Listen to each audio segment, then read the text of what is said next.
All right, guys, this is just actually one more example of a advanced linear equation, or a multi-step equation that I wanted to show because I noticed it was one that was in your lesson for the advanced linear equations in Edmentum for Algebra 1A. So I've got the same steps that I did for the previous video here. It's the same thing. Make sure you simplify using PEMDAS first. All right, and so that's what we're going to do. So let's take a look at this. Now this is kind of a tricky one. Actually, this is a little shorter equation than the previous one I did, but it's kind of confusing because if you look at it, you should think to yourself, obviously, we need to simplify both sides first if possible. Well, there's nothing to simplify on the right side. It's just the constant, the number 4. Okay, leave it alone as it is right now. So here's what you normally do. Okay, we want to simplify. So there are no parentheses, you say to yourself, and that's fine. I don't see any parentheses or brackets or braces. So we just look at this and we wonder, okay, what do I do because I have a very large fraction? I have a whole quantity divided by 4. Okay, well, here's the thing that it might not have told you in your tutorial, but you should know. A fraction bar is actually considered a grouping symbol.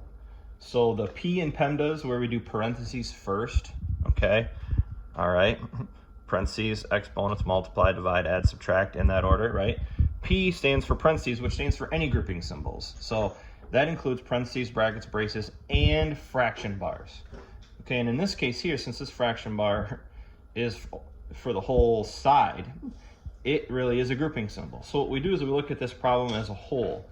First of all, I would ask myself, okay, actually what I should say is the fraction bar groups it into a top and a bottom, like we call that a numerator denominator in fractions. Can I do what's on top? Can I just do 2p minus 29? No, I can't, because they're not like terms, right? I can't do 2p minus 29 because the 2 has a p on it and the 29 does not, so can't do it. All right, now you can't divide the 4 through here, all right, because there's still the subtraction here. So the best thing to do here is realize that we need to get rid of the grouping symbol. We need to get rid of the fraction bar. We need to get rid of this fraction. Well, that means we need to get rid of the denominator. We need to get rid of 4. All right, well, this says divide by 4, right? All right, so in this case, now we basically are at a point in the problem where now we need to look at properties of equality, and we need to ask ourselves, how do I get rid of divided by 4? All right, well, the opposite of, or the inverse of divided by 4 is to multiply by 4. Now, but since we're introducing something new to the problem, this isn't just combining like terms that were already there. We're introducing something new on the left side. It's a property of equality. We have to do the same thing on the right side. So if I'm going to multiply by 4 on the left, I have to multiply by 4 on the right, and that keeps it equal. So when we multiply by 4 on the left-hand side, that cancels out, because 4 divided by 4 is 1. And then that's just like 1 times the top. Well, 1 times everything is just that thing. Okay? So that just means that we just bring down the 2p minus 29, and the divide by 4 is gone because it canceled out. Now, but on the right-hand side, 4 times 4 is obviously 16. So now we have 16 over there.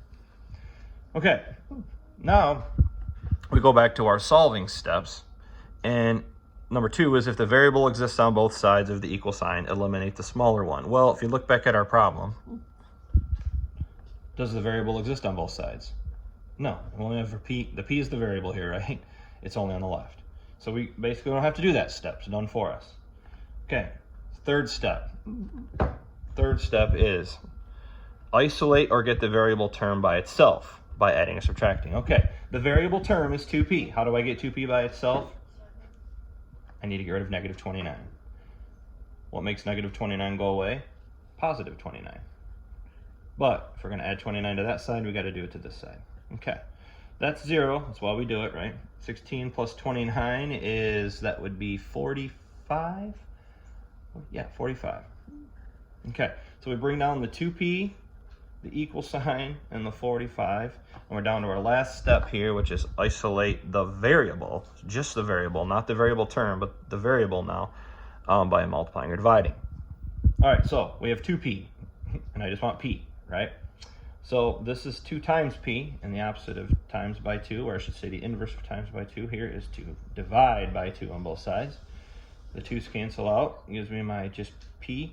And 45 over 2 is, honestly, you can just leave that as 45 over 2, or you could have, this would be, let's see, 22 and a half.